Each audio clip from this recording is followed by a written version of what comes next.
Mesdames, Messieurs, peuple congolais, chers membres de la diaspora, être citoyen, c'est d'être informé. Et pourquoi? Parce que l'ignorance est la pire des souffrances. Le savoir et la connaissance vous libèrent.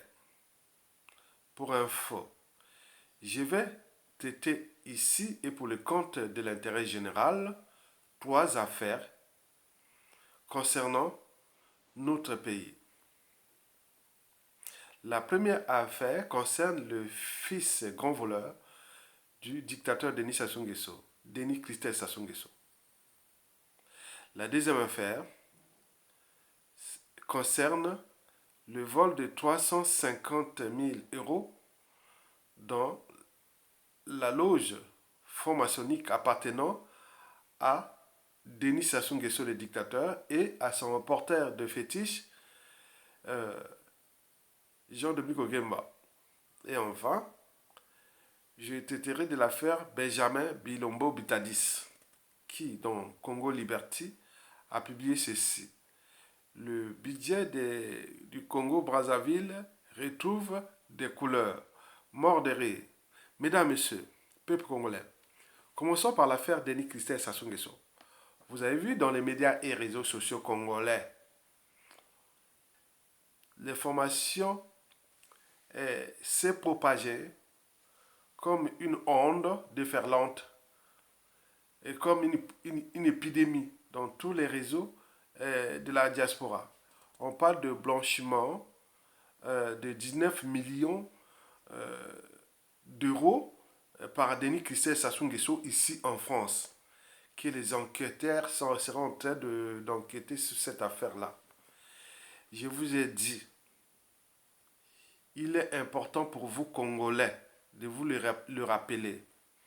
Il vaut mieux être un con qu'un imbécile, excusez-moi. Parce qu'un con, c'est celui qui a tort ou a raison peut changer d'avis. Mais un imbécile, jamais. Il me semble que les Congolais, vous devenez presque des imbéciles. Excusez-moi. Les affaires des biens mal acquis en France ici ne seront traitées que lorsque Denis Sassou Nguesso ne sera plus au pouvoir. Lorsque Sassou Nguesso ne sera plus au pouvoir, tout ce qui concerne son clan, sa famille, son système, des milliards et des milliards d'argent volé au peuple congolais. Je vous rappelle que sur 100% de l'argent volé au peuple congolais, troisième pays ou quatrième pays producteur de pétrole, vous imaginez les magots, qui depuis 2000, les années 2000 à nos jours, 60% de ce qu'on a volé au Congo est aux mains des étrangers. Et beaucoup sont ici en France. Ils ont construit des empires financiers. Ils tiennent des médias, et etc., etc. Des biens mal acquis, des valeurs mobilières. Ce sont les étrangers qui détiennent l'argent volé au peuple congolais. Mais les 40% restent au sein du clan et de son système. Mais en ce qui concerne les biens mal acquis, ici en France, retenez ça une fois pour toutes. Notez, notez. Une fois pour toutes. Que ces affaires-là seront résolues au moment que Sassou Nguesso ne sera plus au pouvoir. Mais quand vous entendez les affaires des biens mal acquis ici en France, il y a deux enjeux. Soit c'est pour la diversion, divertir les Congolais, soit c'est pour mettre des pressions sur le régime. Retenez bien, c'est soit la diversion, 100% diversion ou 100% moyen de pression exercé par la France Afrique contre le régime. Pour je ne sais pas quoi, en retour on met des pressions pourquoi? Il y a bien une finalité. Est-ce qu'on met des pressions sur Denis Sassou Nguesso que tes projets de succession n'y tiendront pas? Est-ce que on prend pour prendre un peu d'argent? Parce que tous ces argent qu'on a vu passer par là, confisqués dans les aéroports, dans les maisons et autres, ce sont des milliards, des millions de dollars ou d'euros. Mais est-ce qu'on a déjà remis ça au peuple congolais? Depuis 2013 déjà, ces dernières années, on en parle. On a été fouillé dans une maison, on a pris 20 millions à l'aéroport, on a confisqué ceci. Mais c'est l'argent du Congo qui va comme ça. Donc, mais est-ce que ça revient au caisse de l'État? Rien du tout. Donc, il faut en tenir compte de ça. Ne parlez plus des problèmes des biens mal acquis. Parlez plutôt, ça sous dégage. Cherchez les moyens qui dégagent. Et après, vous verrez que le ciel va s'éclaircir au niveau des biens mal acquis. Mais pour l'instant, si et seulement si ça soit encore là, qui est le pion, la pièce maîtresse de la France-Afrique, et donc vous imaginez toute la diversion ou les moyens de pression exercés par la France-Afrique contre Denis Sassou Nguesso. Donc, derrière ces moyens de pression-là, peut-être on dit à Sassou Nguesso, bon, on veut obtenir du Congo ceci. On veut peut-être... Vous voyez, derrière ça, il y a beaucoup d'enjeux. Ce n'est pas pour nos intérêts. Hein. Et donc, peut-être ça se résiste à certaines choses, ou peut-être, vous voyez qu'avec la réorganisation géostratégique du monde, la Chine, la Russie, beaucoup de choses, on peut en multiplier la France-Afrique. Donc, vous voyez, il y a ça, c'est pas ce qui se passe derrière là-bas. On met les pressions pour qu'ils se soumettent, ou qu'ils... Voilà, vous imaginez ça. Retenez bien ça. Hein. Les affaires de biens mal acquis ne seront résolues en France qu'au moment que le dictateur Denis Sassou Nguesso ne sera plus là. Ok? Très bien, retenez bien. Donc le reste, c'est vous perdez votre temps. Ce sont des moyens de captation d'une part, une petite part, des magots là. Donc chaque fois que ça devient des variables d'ajustement, peut-être, ils prennent 20 millions là, ils prennent 20 millions là, ils gardent pour eux. Hein. Tout l'argent là, ils prennent là. Ça, si on a besoin de 30 ou 40 millions, voilà, bon, allez, on met là-bas, on va prendre ça et vous parlez de bien mal acquis. Jamais, jamais. On en parle depuis combien d'années? On en parle depuis 1997. Est-ce que vous avez entendu que Sassou est venu, on a appelé Sassou ou membre de la famille, ou autre? Rien du tout. Parfois, on arrête, on fait semblant d'arrêter, après, ils sont partis. La nuit. Voilà, ils sont repartis au pays. Et donc, vous imaginez, c'est un jeu. Donc, vaut mieux être un con qu'un imbécile. Moi, je préfère être un con, mais pas un imbécile. Un idiot. Donc arrêtez d'allumer la mèche, les médias réseaux sociaux, qu'on a attrapé blanchiment d'argent, maison à Neuilly-sur-Seine, maison... Mais ça, il y en a beaucoup, c'est la caverne d'Ali Baba ici. Les biens mal acquis, ce sont des valeurs mobilières, actions, obligations. Ils ont mis de l'argent dans les sociétés. Il y a les biens immobiliers. Il y a des comptes options, des paradis fiscaux. Tout l'argent est pillé. Mais ça, le clan de Denis Sassou Nguesso ne détient que 40%. Tout le reste est aux mains des étrangers. Tous les étrangers qui sont au Congo là, c'est eux. Ils sont français, libanais, point, point, point. Vous imaginez. Mesdames, messieurs, peuple congolais, traitant l'avant-dernière affaire, vous avez entendu parler des 350 000 euros volés dans une loge franc-maçonnique. Vous imaginez, en 18 mars 1977, on est rentré au palais présidentiel ou case présidentielle, je ne sais pas, pour aller assassiner un président en plein jour. On était rentré là comme on rentre dans un moulin. On rentrait comme on rentrait dans un moulin. Toutes les armées étaient consignées. Mais comment quelqu'un qui rentre pour aller assassiner? Donc il y a complicité, il y avait complicité. Donc, les affaires des 350 000 euros volés dans une loge franc-maçonnique, hein, vous savez que la grande loge franc-maçonnique est aux mains de deux individus. Il y a Denis Sassou Nguesso, l'éducateur, et son, entre guillemets, neveu, qui est le patron des services secrets. Jean-Dominique Okemba, entre les deux. Mais on se demande qui peut pénétrer en plein jour, aller voler 350 000 euros dans une loge franc-maçonnique bien gardé avec tout ça, déguisé autre. On n'est pas autant des pirates des Caraïbes où on peut en multiplier. Non. Donc il faut vraiment analyser ça. Qui? Voilà. Est-ce qu'il y a guerre entre eux? Moi, de mon point de vue, je pense que Denis Sassou Nguesso a voulu donner là un coup bas, un coup tordu à Jean-Dominique Okemba. Parce que l'enjeu pour eux est de se dire, bon ben, donc il faut que la formation ne soit plus au maître de John Domingo Kimba, maintenant à son fils, grand voleur Denis Sassou Nguesso. C'est peut-être ça se passe là. D'où aussi peut-être les pressions exercées ici par la France-Afrique contre Denis Sassou Nguesso. Tout est mêlé là. C'est leurs affaires, hein. C'est un monde obscur. C'est un monde qui est contre nos intérêts, nous, peuple congolais. Retenez bien. Nous sommes devenus comme un corps sans anticorps. Ici, il y a cet individu qui s'appelle Denis Sassou Nguesso et son système, France-Afrique. Donc, on est perdu. Donc, aller voler 350 000 euros en pleine journée. En plus, ils ont fait caca dans la loge. Donc, c'est un message.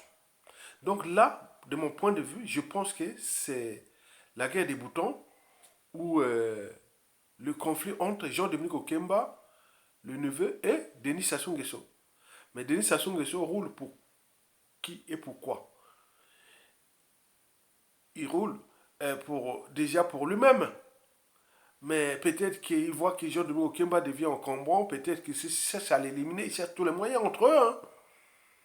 Et donc, c'est une affaire entre eux qui les concerne. Parce que les loges franc-maçonniques, là, ont fait du mal à nous, peuple congolais.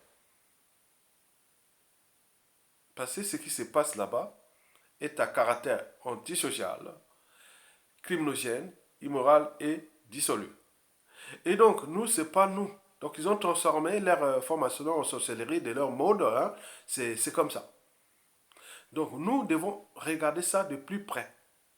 Est-ce que c'est ça en train de se tirer les couteaux entre eux? Vous savez que parler de la franc-maçonnerie au Congo, c'est comme parler d'Ebola ou autre, parce qu'ils ont tous, ça soit tout souillé. Les gens se disent, je ne sais pas qui, de la diaspora ou de ceci, ne peut pas encore parler de la franc-maçonnerie au Congo. Nous, on entendait ça, j'ai commencé à comprendre les choses des formations. C'est-à-dire, toute ma scolarité, même universitaire, même enseignant au pays, je ne connaissais même pas l'histoire des formations.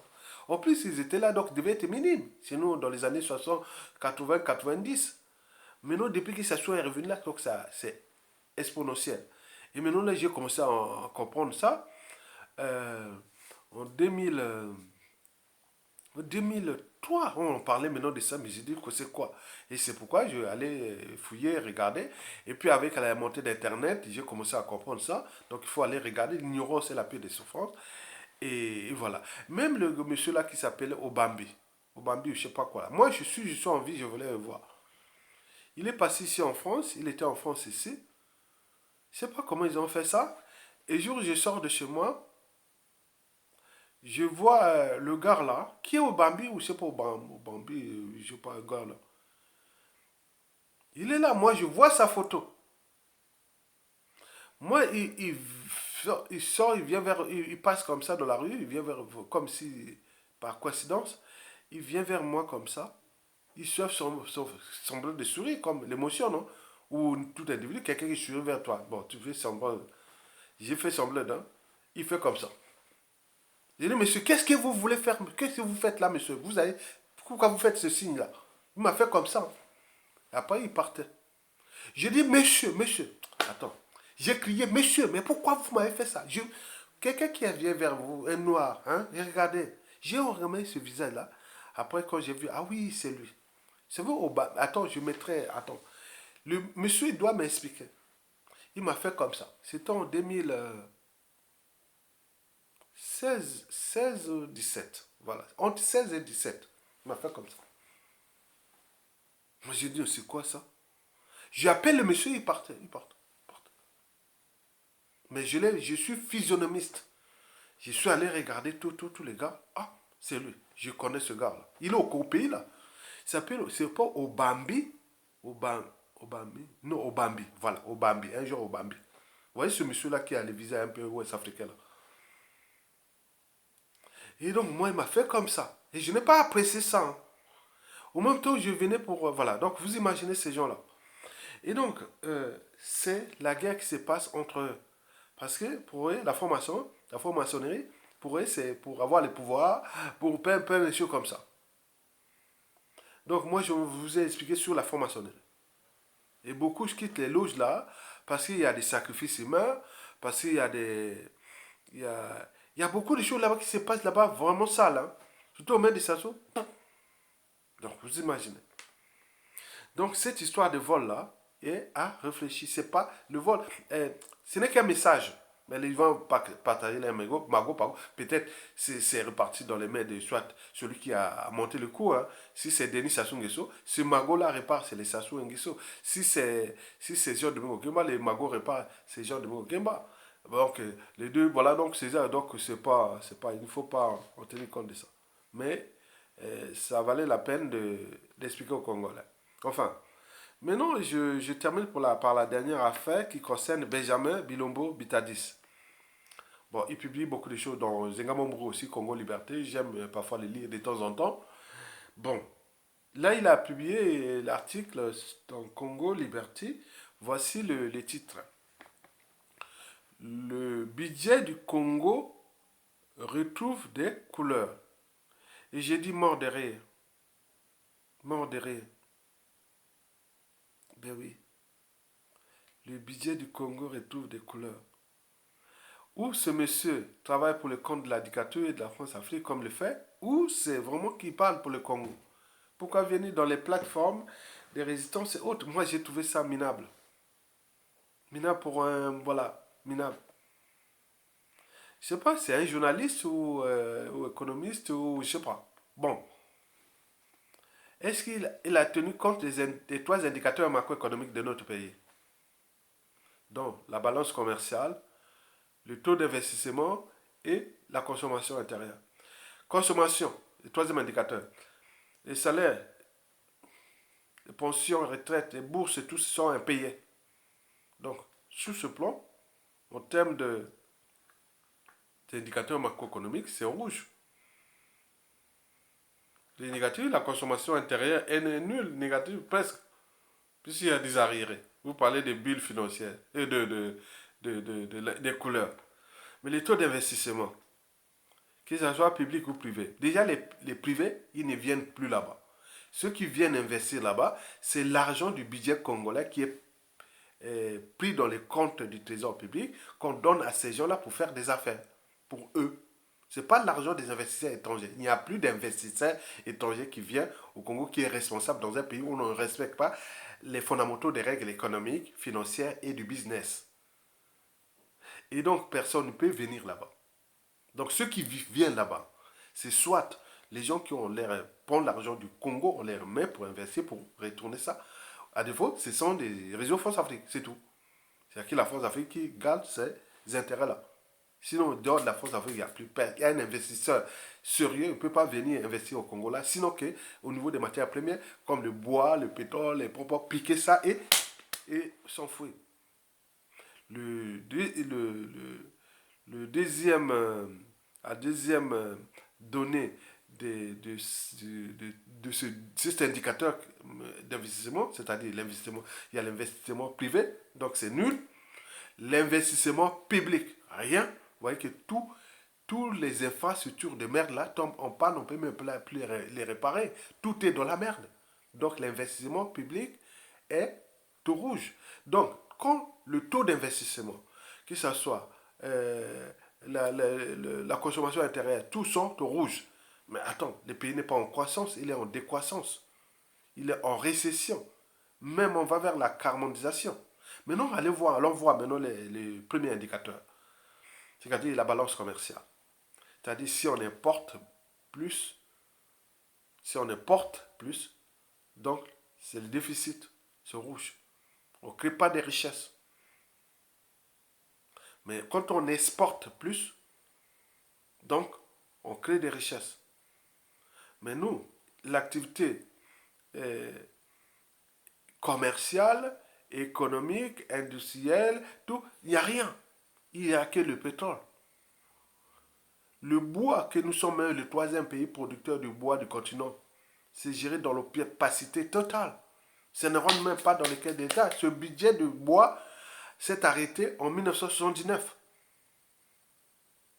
Alors qu'on est le troisième pays producteur du bois du continent. Or que la matière devient de plus en plus rare. Mais où va cet argent? Dans l'opacité totale. Ori Njombo, tout ce monde-là, ils sont là, ils répondront. Si ce n'est pas lui, ce sera ses enfants. On est bien d'accord? Et donc, là, on revient sur le pétrole.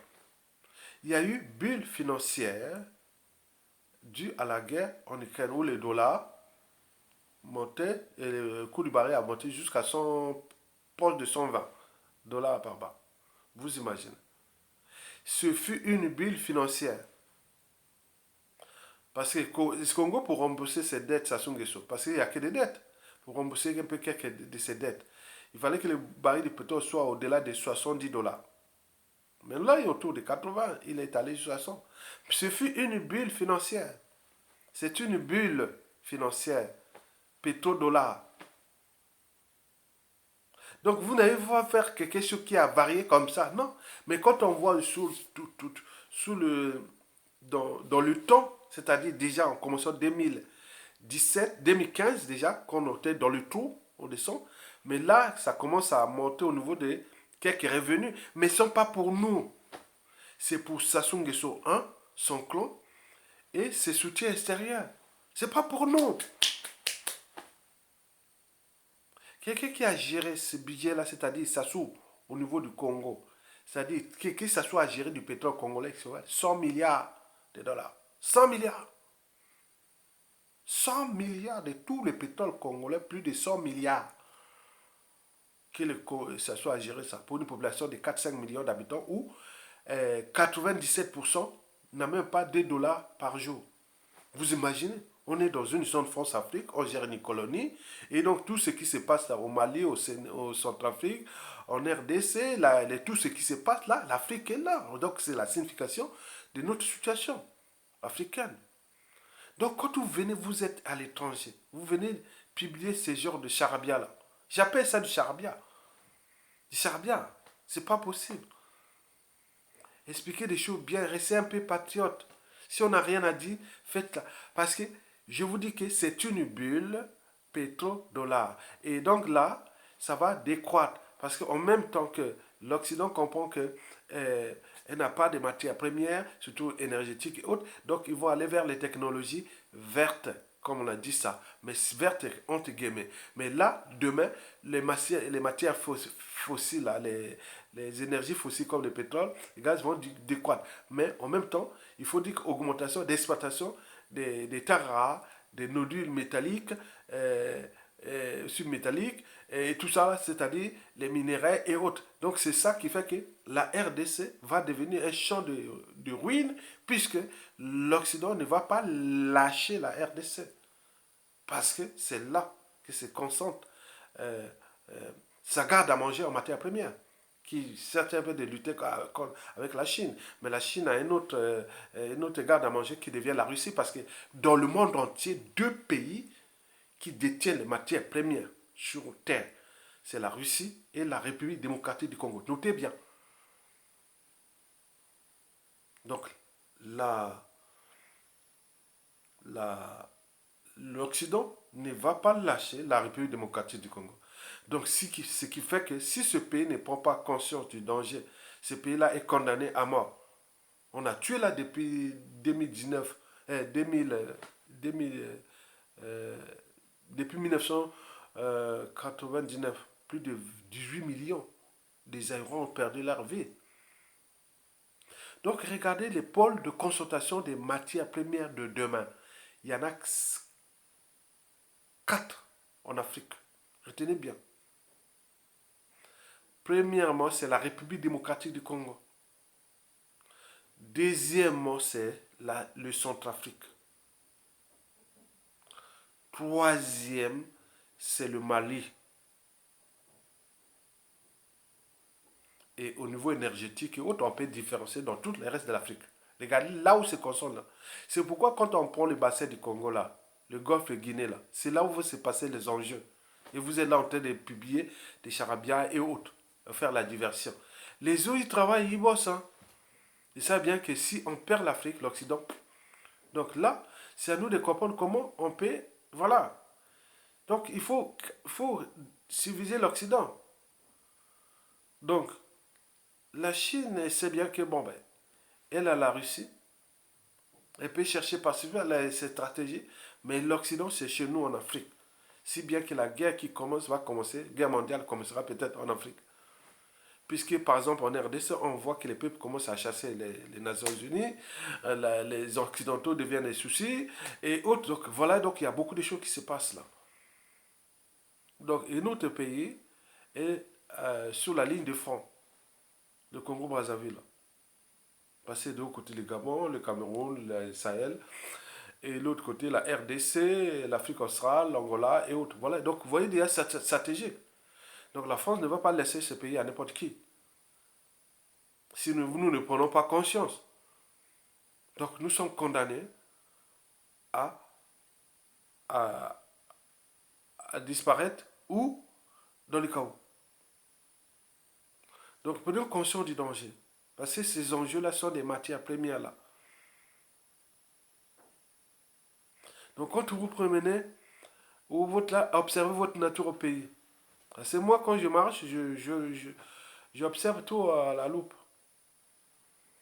Parce que j'ai eu la chance de faire la sur de la terre. Donc je connais les roches, les minéraux et autres. Voilà. Je connais ça. Hein. Depuis les classifier, depuis la création, depuis tout. Donc on connaît ça. Hein. Moi je ne veux pas rentrer là-bas parce que c'est des trucs sensibles. Donc je connais bien les ressources naturelles de notre pays. Parce que j'ai fait les sciences naturelles, biologie, géologie, la terre. J'ai fait les sciences de l'environnement. Donc quand on voit les cycles de vie, énergie, matière. Et donc là, vous analysez ça, on parle de développement durable, on parle de certification, on parle de réglementation, on parle de marché, on parle beaucoup de ce que vous parlez d'énergie fossile, énergie renouvelable, et tout ça, ce sont des trucs qu'on connaît. Mais il nous manque les cadres pour comprendre ça. Que nous, peuple congolais, on est en danger à cette échelle, puisqu'il y a trop d'enjeux occidentaux là. Donc, quand tu continues à jouer, à publier des trucs comme ça, la diversion, ben, les autres, oui. Il faut jouer à la diversion. Mais entre-temps, notre peuple là-bas, on est en train de tout perdre là-bas. Hein. Des conditions de vie indignes. Il y a trop d'enjeux occidentaux. On a fait comme ça. Donc, comment trouver le juste équilibre? Mais c'est aux occidentaux. C'est pas nous. Nous, on amenons l'Eurasie, comme disent les autres, qui comprend bien que l'Afrique peut se développer, on peut aider l'Afrique, on peut pas aider, on peut participer avec l'Afrique et autres, parce qu'elle a les matières premières, mais les Occidentaux, non, non, non, non, c'est pour nous, ne venez pas. Attention, attention aussi à ça, la guerre mondiale, attention. Donc c'est comme ça. Hein. Non, on va les aider, on va les protéger, mais attends, l'Afrique existe depuis des millions d'années. Non, vous imaginez. Donc il y a trop d'enjeux. Donc il faut, dans ces situations-là, quand vous regardez cette réorganisation géostratégique-là du monde, il faut avoir des outils d'aide à la décision. Mais pour avoir ces outils d'aide à la décision, il faut déjà avoir des cerveaux, la matière grise, les gens qui comprennent les choses. À partir, il faut fabriquer ces outils d'aide à la décision. Et à partir de ces outils d'aide à la décision, si vous n'avez pas, nous aujourd'hui, on va prendre les Occidentaux, on va faire ceci, mais nous, à notre écosystème du Congo, on vous demande, c'est-à-dire au niveau hydraulique ou hydrographique, même des forêts, des savanes, même de l'eau. Déjà chez nous, on se moque qui chie dans l'eau. Mais comment vous allez défendre vos écosystèmes, vos richesses, vous vous moquez entre vous qui chie dans l'eau, alors que l'eau, c'est là, attendez, c'est pas possible. Donc il faut des outils d'aide à la décision. On les fait où? Dans les associations, par l'État, les institutions, plein de choses comme ça qu'on ait des données fiables qui permettent de prendre une décision politique. Mais il faut déjà avoir en politique les hommes qui sont fiables aussi. Alors que là, on n'a rien. C'est-à-dire il y a des individus qui sont là contre notre pays. Ils sont là au sommet. Là. Maintenant, au moment que nous allons récupérer ces pays-là. Donc, il faudra mettre ces outils d'aide à la décision politique, économique, sociale, géostratégique, géopolitique et autres. Donc, on analyse des données. Et de ces données permettent de nous, au niveau de notre pays, faire des orientations politiques déjà à l'échelle nationale, au niveau sous-régional, au niveau continental, et aussi en tenant compte de nos partenaires qui sont occidentaux, français et autres. Donc il y a tout là. Mais derrière toute cette analyse, il faut déjà comprendre que quand vous avez les outils de à la décision, vous avez des volontés politiques, vous avez des individus capables, et à ce moment-là, il faut comprendre que vous aurez des mots-clés comme l'arbitrage, il faut des positionnements, il y a des antagonismes, il y a des synergies, il y a des complémentarités. Il y a beaucoup de choses, on joue ça, sur ces données-là. Pour que l'enjeu, quoi, l'apporter le but de la condition humaine à notre peuple. Que quelqu'un soit moins libre, digne, c'est lui qui peut avoir moins l'eau potable, se déplacer, manger, étudier, travailler et vivre dignement. Dans notre pays, c'est l'enjeu. Mais tout ça, on ne peut pas vous donner toutes ces données-là parce que, attendez, c'est... Bon, je m'arrête là et à bientôt. Likez pour les citoyens qui sont là. Quel gâchis, hein, qu'on a gâché depuis 2016, hein, à cause de Sassou Nguesso et autres. On serait déjà un peu... voilà, hein. Donc, continuez à lutter. Donc, toute l'Afrique lutte. On ne nous lâcherons pas. Si vous ne prenez pas conscience du danger, on va nous broyer. On va nous broyer. Donc, depuis l'esclavage, la colonisation, les néocolonialistes, la France Afrique aujourd'hui. Si vous ne trouvez pas de stratégie, vous savez que les, les animaux ont toujours su capter la juste part dans des différents écosystèmes. Mais nous, humains, on ne capte pas la juste part, surtout les occidentaux. Ils sont dans la consommation illimitée, ils sont dans l'accumulation des richesses illimitées. À défaut, si ça ne marche pas, c'est le troisième, c'est la guerre. Et voilà. Donc, vous comprenez déjà l'ADN occidental. Maintenant, ils ont maintenant en face d'autres individus, comme la Russie, la Chine et autres. Maintenant, là, comment ça mesure? Mais si ce tenait qu'à nous, il peut nous broyer, puisque chez nous, on peut te taper sur les épaules, va trahir ton frère, va faire ça, tu vas très vite. C'est quoi? Si bien que je dis, d'autres se disent, est-ce que ce sont des humains, les Africains? Quand même à cette échelle, avec au vieux visible comment l'Afrique peut encore continuer à supporter les gens comme Sassou Nguesso qui ont tué des millions de gens et qui ont fait là-dedans, vous êtes là en train de regarder comme des moutons. Et là, on vient vous divertir sur les biens mal acquis et, et les loges formationniques. Et en plus de ça, les journalistes congolais, des gens bien comme ça, qui viennent publier des charabia comme le budget du Congo retrouve des couleurs, mort de rire. Je vous remercie, à bientôt. Bon vent au peuple congolais. Je vous remercie. Tokolonga.